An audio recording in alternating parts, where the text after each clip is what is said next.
আসসালামু আলাইকুম। এটিএন বাংলা সংবাদে সবাইকে স্বাগত জানাচ্ছি আসিফুর রহমান সাগর। শুরুতেই সংবাদ শিরোনাম। শেখ হাসিনাকে ফেরত চেয়ে ঢাকার চিঠি গ্রহণ করল দিল্লি। গণহত্যায় অভিযুক্ত সব আসামিকে দেশে এনে ফাঁসিতে ঝুলানোর হুঁশিয়ারি তথ্য উপদেষ্টার। মানুষের ভোটের অধিকার আদায়ে ফের রাস্তায় নামার হুঁশিয়ারি বিএনপির। সংস্কারের লক্ষ্য নির্বাচন ও শান্তিপূর্ণ ক্ষমতা হস্তান্তর বললেন আইন উপদেষ্টা। ২,০০০ কোটি টাকা সন্দেহজনক লেনদেন, সাবেক এমপি হেনরি ও তার স্বামীর বিরুদ্ধে মামলা। দুর্নীতিগ্রস্ত আমলাদের তালিকা দিলেন ভিপি নূর। শুনছিলেন সংবাদ শিরোনাম, এবার বিস্তারিত। ভারতে পালিয়ে থাকা সাবেক প্রধানমন্ত্রী শেখ হাসিনাকে ফেরত চেয়ে ঢাকার দেয়া কূটনৈতিক পত্র গ্রহণ করেছে দিল্লি। এ তথ্য নিশ্চিত করেছেন ভারতের পররাষ্ট্র মন্ত্রণালয়ের মুখপাত্র রণধীর জয়সওয়াল। এর আগে পররাষ্ট্র উপদেষ্টা তৌহিদ হোসেন জানান, ভারতের পররাষ্ট্র মন্ত্রণালয়ের কাছে আনুষ্ঠানিকভাবে একটি কূটনৈতিক পত্র পাঠিয়েছেন তারা। স্বরাষ্ট্র উপদেষ্টা জাহাঙ্গীর আলম চৌধুরী বলেছেন, বন্দি বিনিময় চুক্তি অনুযায়ী শেখ হাসিনাকে ভারত থেকে দেশে ফিরিয়ে আনার ব্যবস্থা করা হবে। ইমদাদুল্লাহ বাবুর রিপোর্ট। ছাত্র জনতার গণ অভ্যুত্থানে গত ৫ আগস্ট পতন হয় ১৫ বছর ধরে ক্ষমতা কুক্ষিগত করে রাখা আওয়ামী লীগ সরকারের। জনরোষে গণভবন ছেড়ে সেদিন ভারতে পালাতে বাধ্য হন তৎকালীন প্রধানমন্ত্রী শেখ হাসিনা। গণ অভ্যুত্থানে হাজারো ছাত্র জনতাকে হত্যা ও নির্যাতনের ঘটনায় শতাধিক মামলা হয় সাবেক এই প্রধানমন্ত্রীর বিরুদ্ধে। বিভিন্ন মহলে দাবি ওঠে তাকে দেশে ফিরিয়ে বিচারের মুখোমুখি করার। সবশেষ আন্তর্জাতিক অপরাধ ট্রাইব্যুনালে শেখ হাসিনার বিরুদ্ধে গণহত্যার অভিযোগ আসার পর ইন্টারপোলে রেড নোটিশ জারির আবেদন করা হলে এই দাবি আরও জোরালো হয়। এরপর এ বিষয়ে তৎপর হয়ে ওঠে অন্তর্বর্তী সরকার। এর অংশ হিসেবে আইনগতভাবে শেখ হাসিনাকে বাংলাদেশের কাছে ফিরিয়ে দিতে দিল্লিকে কূটনৈতিক পত্র পাঠিয়েছে পররাষ্ট্র মন্ত্রণালয়। আমরা তাকে যে চাওয়া হচ্ছে ফেরত বিচার ব্যবস্থার জন্য সেটা জানিয়েছি।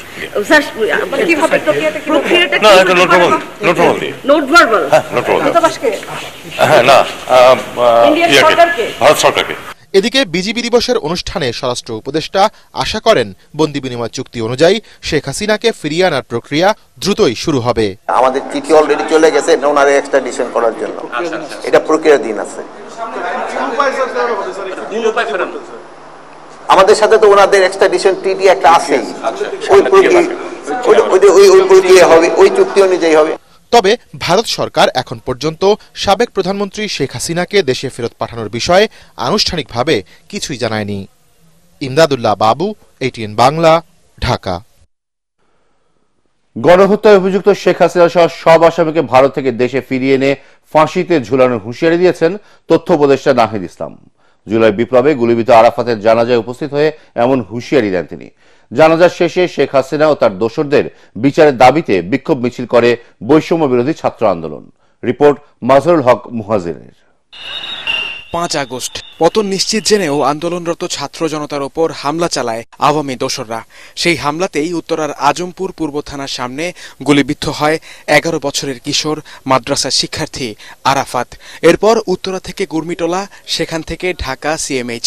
উন্নত চিকিৎসার জন্য তাকে বিদেশ পাঠানোর কথাও ছিল, কিন্তু শত চেষ্টার পরও প্রায় ৪.৫ মাস চিকিৎসাধীন অবস্থায় না ফেরার দেশে পাড়ি জমিয়েছে কিশোর আরাফাত। বিকেলে কেন্দ্রীয় শহীদ মিনারে আরাফাতের জানাজা আবারও এক করল নাহিদ, সার্জিস সহ সবাইকে। উপস্থিত ছিলেন প্রধান উপদেষ্টার প্রেস সচিব সহ অনেকে। সবার কণ্ঠেই গণহত্যার দায়ে খুনি শেখ হাসিনার বিচারের আহ্বান। অন্যের অধিকার প্রতিষ্ঠা করবার জন্য এই কিশোর বয়সে জীবন দিতে হয়। আমার সশ্রদ্ধ সালাম জানাচ্ছি আমি শহীদ আরাফাতকে। বাংলাদেশ যতদিন আছে, বাংলাদেশের যত রকমের গভর্নমেন্ট আছে, এটা হবে আমাদের টপ প্রায়োরিটি। যেই আসুক, এই প্রত্যেকটা খুনের বিচার হবে। 4 বছরের ছেলেকে মেরেছে, 12 বছরের আরাফাত মেরেছে। খুনি হাসিনা কিভাবে নির্মমতা চালিয়েছে বিগত 16 বছর এবং বিগত অভ্যুত্থানের সময়, দয়া করে আমরা যেন এটি ভুলে না যাই। জানাজা শুরুর আগে তথ্য উপদেষ্টা নাহিদ জানান, শেখ হাসিনা তার কর্মফল ভোগ করতেই দেশে আসবে। যারা ইন্ডিয়াতে আশ্রয় নিয়েছে এবং ভাবছে যে বাংলাদেশকে তারা বাইরে থেকে অস্থিতিশীল করবে, তাদেরকে বলবো যে বিচারের সম্মুখীন হওয়ার জন্য মানসিকভাবে প্রস্তুতি নিন। শেখ হাসিনা বাংলাদেশে আসবে, কেবলমাত্র বিচারের মুখোমুখি হওয়ার জন্য, ফাঁসির কাস্টে ঝোলার জন্য। জানাজায় অংশ নেন শহীদ আরাফাতের স্বজন সহ ছাত্র জনতা। পরে কেন্দ্রীয় শহীদ মিনার থেকে রাজু ভাস্কর্য পর্যন্ত বিক্ষোভ মিছিল বের করে বৈষম্য বিরোধী ছাত্র আন্দোলন। মাসহারুল হক মুহাজির, এটিএন বাংলা, ঢাকা। জনগণের ভোট ও ভাতের অধিকার প্রতিষ্ঠায় প্রয়োজনে আরেকবার লড়াইয়ের জন্য নেতাকর্মীদের প্রস্তুত থাকার আহ্বান জানিয়েছেন বিএনপি মহাসচিব মির্জা ফখরুল ইসলাম আলমগীর। বিকেলে ঠাকুরগাঁওয়ে জনসভায় তিনি বলেন, এবার পরিবর্তনের সুযোগ এসেছে, এর সদ্ব্যবহার করতে হবে। তার মতে সাধারণ মানুষ সংস্কার বোঝে না, পরিবর্তন চায়। ঠাকুরগাঁও প্রতিনিধি ফিরোজ আমিন সরকারের ছবি ও তথ্যের ভিত্তিতে কামরুজ্জামান রাজীবের রিপোর্ট। সব শ্রেণীর মানুষের স্বতঃস্ফূর্ত অংশগ্রহণে ঠাকুরগাঁও বিএনপি আয়োজিত সম্প্রীতি সমাবেশ পরিণত হয় মহা সমাবেশে। ধর্মবর্ণ নির্বিশেষে সবার কণ্ঠে ছিল সম্প্রীতির স্লোগান। সমাবেশে যোগ দিয়ে বিএনপি মহাসচিব অভিযোগ করেন, পলাতক হাসিনা ভারতে বসে দেশবিরোধী নানা অপপ্রচার চালাচ্ছে। সংখ্যালঘু নির্যাতনের মিথ্যা প্রচারণার মাধ্যমে সাম্প্রদায়িক সম্প্রীতি নষ্টের চেষ্টা করছে। মানুষকে বিভ্রান্ত করতে জুলাই অভ্যুত্থান উগ্রবাদীদের বিক্ষোভ বলেও অপপ্রচার চালানো হচ্ছে অভিযোগ করেন তিনি। ভারতে বসে তুমি ষড়যন্ত্র করতেছ, ভারতে বসে তুমি বিভিন্ন দেশে আবার বাঙালি মানুষদেরকে, বাঙালিকে বিভ্রান্ত করার চেষ্টা করতেছ। আর দুঃখজনক ভাবে এই কথা বলার চেষ্টা করতেছ যে আমাদের এখানে আমাদের হিন্দু সম্প্রদায়ের ভাইদের উপরে নাকি অত্যাচার হচ্ছে, নির্যাতন হচ্ছে। বলেন তো দেখি, আপনাদের উপরে খুব বেশি নির্যাতন কিছু হয়েছে এখানে? হ্যাঁ, আপনাদেরকে কেউ ধমক দিয়েছে, কেউ বাড়ি দখল করে নিয়েছে? এটাই হচ্ছে বাস্তবতা। মির্জা ফখরুল বলেন, মানুষের অধিকার প্রতিষ্ঠায় ভোট ও ভাতের অধিকার নিশ্চিত করতে হবে।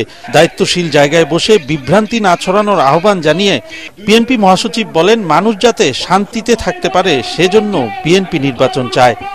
আমরা 53 বছর আগে স্বাধীন হয়েছি। আমাদের দুর্ভাগ্য যে আমরা এখন পর্যন্ত একটা ব্যবস্থা করতে পারলাম না, যে ব্যবস্থায় প্রতি 4 বছর বা 5 বছর পর পর আমরা একটা ভোট করব। সেই ভোটে আমরা আমাদের পছন্দ মতো লোককে বাছাই করে আমরা পার্লামেন্টে পাঠাবো। দুর্ভাগ্য আমাদের যে আমরা এতদিন সেটা করতে পারি। একটা সুযোগ আসছে আজকে, আমরা সেই সুযোগটা যেন সদ্ব্যবহার করতে পারি। বিএনপি মহাসচিব বলেন, দেশ রক্ষার দায়িত্ব সবার, প্রয়োজন হলে আবারও ঐক্যবদ্ধ হয়ে লড়াই করতে হবে। কামরুজ্জামান রাজীব, এটিএন বাংলা। নির্বাচনের পরে সংস্কার নয়, নির্বাচনকে সামনে রেখে সংস্কার করা উচিত বলে মনে করেন আইন উপদেষ্টা ডক্টর আসিফ নজরুল। একই সাথে প্রয়োজন শান্তিপূর্ণভাবে ক্ষমতা হস্তান্তর। বিচার বিভাগ পুনর্গঠন নিয়ে আয়োজিত সংলাপে উপদেষ্টা আরও বলেন, দলীয় বিবেচনায় বিচারক নিয়োগ বন্ধে আইন করা হচ্ছে। অন্যদিকে বিচার বিভাগের স্বাধীনতায় রাজনৈতিক হস্তক্ষেপ বন্ধ চান আইন বিশেষজ্ঞরা। রিপোর্ট মাহবুব কবির চপলের। প্রমাণ হিসেবে তারা দিলেন হচ্ছে একটা কবিতা লেখার কারণে আইসিটি অ্যাক্টে গ্রেফতার দেখানো হয় দিদারুল আলমকে।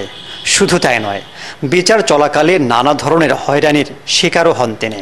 তার মানে জামিনে বের হওয়া 3 মাস পরের একটা লেখা পোস্টকে তারা বলছেন যে আমার নামে যে তারা আসলে 10 মাস আগে বা 11 মাস আগে যে মামলা করলেন, গুম করলেন, সেটার প্রমাণ।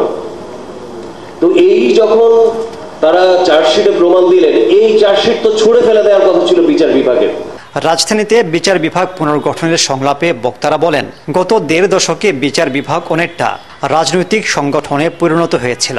পদ পদোন্নতির জন্য অনেক বিচারক রাজনৈতিক কর্মীর মতো আচরণ করেছেন। আমরা যত আইন করি, যত সংবিধানকে টাইট করি, মানসিকতা এবং মানুষগুলোর যদি পরিবর্তন না হয়, তাহলে কোনো সংস্কারই ফুলফুল হতে পারে না। যেই জুডিশিয়ারি নিজের ওয়াশরুম ঠিক রাখতে পারে না ফান্ডের অভাবে, সেই জুডিশিয়ারি ন্যায় বিচার করবে কোত্থেকে? এটা তো বাস্তব কথা। তো সেটা কেন করতে পারছে না? কারণ সেখানে একটা এক্সিকিউটিভের সাথে জুডিশিয়ারি একটা দ্বন্দ্ব আছে। বিভিন্ন সরকারের আমলে আমরা দেখেছি এই শোন অ্যারেস্ট করা এক একটা মানুষকে, বের হয়ে আসে আরেকটা মামলা খায়। এই প্রথা আনফর্চুনেটলি এখনো চলছে। এটা বন্ধ করার একমাত্র উপায় হচ্ছে যে গ্রেফতারের আগে আপনার মিনিমাম কিছু এভিডেন্স থাকতে হবে। আইন উপদেষ্টা অধ্যাপক আসিফ নজরুল বলেন, উচ্চ আদালতের বিচারকদের বিরুদ্ধে দুর্নীতি ও রাজনৈতিক প্রভাব বিস্তারের বিস্তর অভিযোগ আছে। দলীয় বিবেচনায় বিচারক নিয়োগ বন্ধে আইন করার কথাও জানান তিনি। আমলার বা সরকারের এমন কোনো দুর্নীতি, অনিয়ম, দুঃশাসন নাই যেটা উচ্চ আদালত চাইলে বিচার করতে পারবে না। ফান্ডামেন্টাল রাইটস প্রয়োগ তো বটে, আর্টিকেল 102 এর আন্ডারে নন ফান্ডামেন্টাল রাইটস ইস্যুতেও তাদের অনেক প্রতিকার দেওয়ার স্কোপ আছে।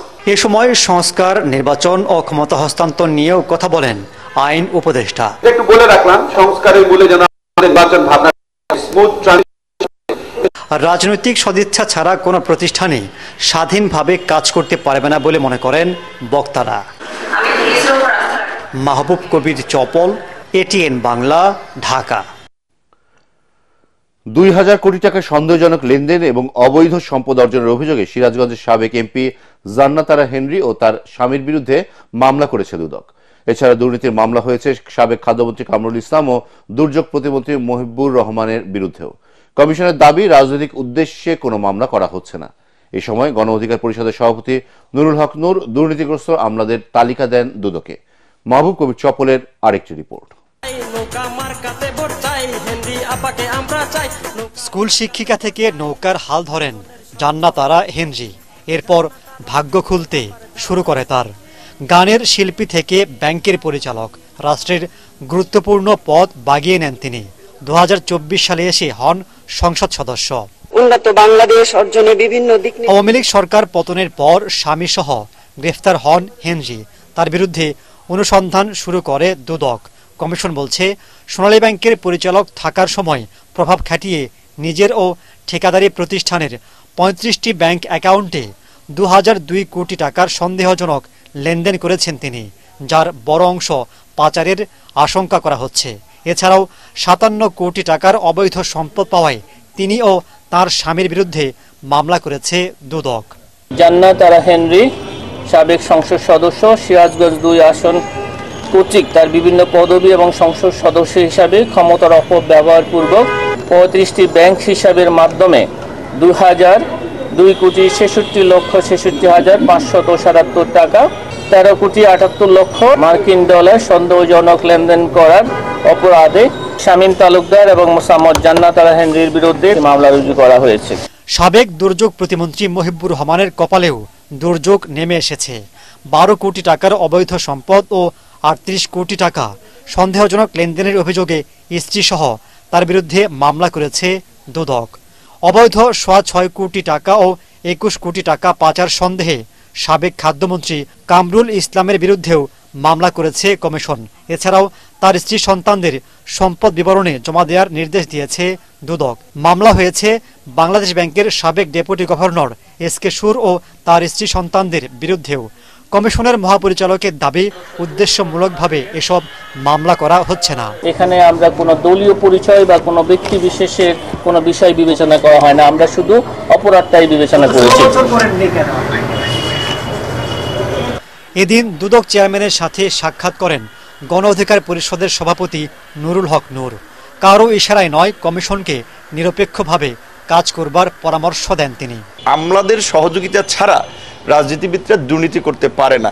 তাহলে রাজনীতিবিদদের পাশাপাশি আমলাদের বিরুদ্ধেও কিন্তু ব্যবস্থা নিতে হবে। আমরা এখানে নাম বলতে চাই না, কিছু ব্যক্তিদের সম্পর্কে অলরেডি মৌখিকভাবে কিছু তথ্য দিয়েছি। দুদক শক্তিশালী হলে দুর্নীতি কমবে বলেও মনে করেন সাবেক এই ছাত্রনেতা। সব ক্ষেত্রে একটা ব্যাপক পরিবর্তন। মাহবুব কবির চপল, এটিএন বাংলা, ঢাকা।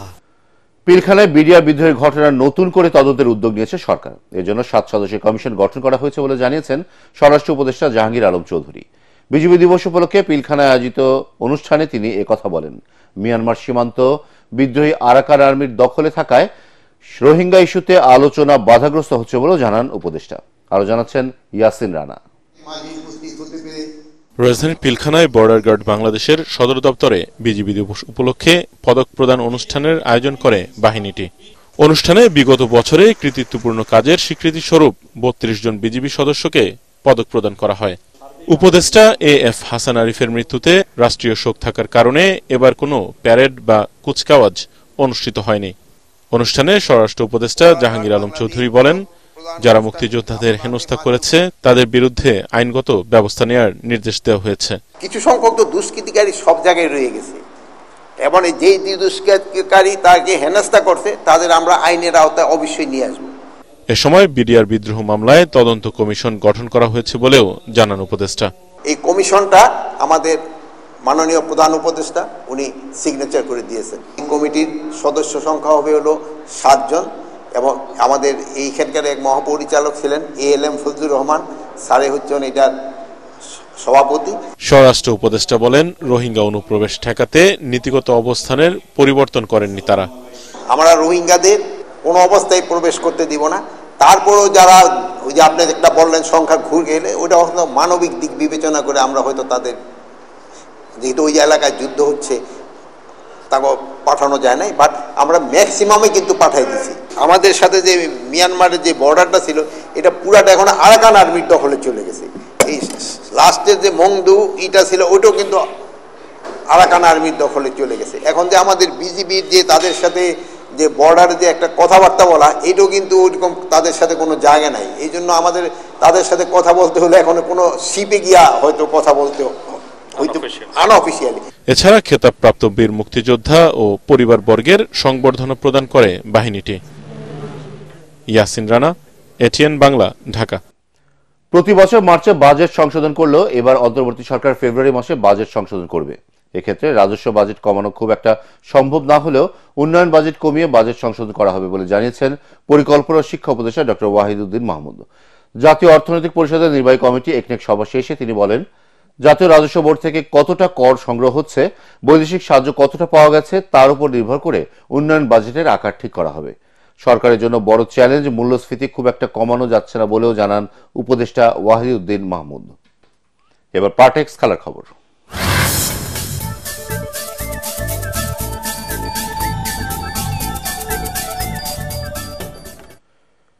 NCL টি-20 ক্রিকেটের শিরোপা লড়াইয়ে আজ ঢাকা মেট্রোর প্রতিপক্ষ রংপুর বিভাগ। সিলেট আন্তর্জাতিক ক্রিকেট স্টেডিয়ামে প্রথমবারের মতো আয়োজিত এই টুর্নামেন্টের ট্রফি নিয়ে ফটো সেশন করেন ঢাকা মেট্রোর অধিনায়ক নাইম শেখ ও রংপুরের অধিনায়ক আকবর আলী। ফাইনালে চাপহীন ক্রিকেট খেলতে চান মেট্রোর অধিনায়ক। পুরো টুর্নামেন্টের মতো ফাইনালেও নিজে রান করে দলকে জেতাতে চান নাইম। এদিকে শিরোপা জয়ের চাপ না নিয়ে প্রত্যাশিত পারফরমেন্স দিয়ে দলকে চ্যাম্পিয়ন করতে চান রংপুরের অধিনায়ক আকবর আলী। ঢাকা মেট্রোকে হতাশ করে শিরোপা জয়ের প্রত্যাশা তার। সিলেট আন্তর্জাতিক ক্রিকেট স্টেডিয়ামে ম্যাচটি শুরু হবে দুপুর 12:30টায়। শেষ করার আগে সংবাদ শিরোনাম আরো একবার। শেখ হাসিনাকে ফেরাতে চেয়ে ঢাকার চিঠি গ্রহণ করল দিল্লি। গণহত্যায় অভিযুক্ত সব আসামিকে দেশে এনে ফাঁসিতে ঝুলানোর হুঁশিয়ারি তথ্য উপদেষ্টা। মানুষের ভোটের অধিকার আদায়ে ফের রাস্তায় নামার হুঁশিয়ারি বিএনপি। সংস্কারের লক্ষ্য নির্বাচন ও শান্তিপূর্ণ ক্ষমতা হস্তান্তর, বললেন আইন উপদেষ্টা। 2000 কোটি টাকা সন্দেহজনক লেনদেন, সাবেক এমপি হেনরি ও তার স্বামীর বিরুদ্ধে মামলা। দুর্নীতিগ্রস্ত আমলাদের তালিকা দিলেন ভিপি নূর। পরবর্তী সংবাদ দেখার আমন্ত্রণ জানিয়ে এখনকার মতো শেষ করছি। ATN বাংলা সংবাদ ইউটিউবে দেখতে ব্রাউজ করুন youtube/ATN বাংলা।